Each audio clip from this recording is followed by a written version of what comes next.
ভারতের রাজধানী দিল্লিতে বাংলাদেশ হাই কমিশনের সামনে বিক্ষোভ ও উত্তেজনাকর পরিস্থিতির সৃষ্টি হয়েছে।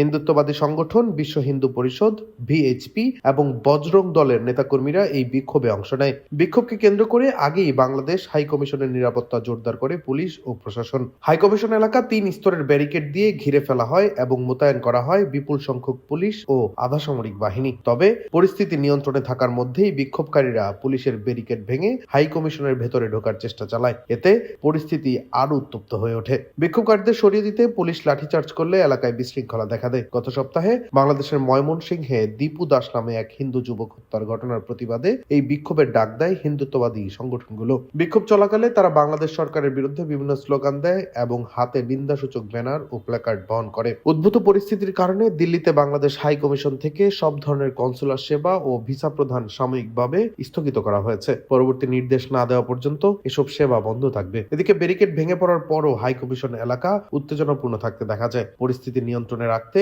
নিরাপত্তা বাহিনী সতর্ক অবস্থানে রয়েছে।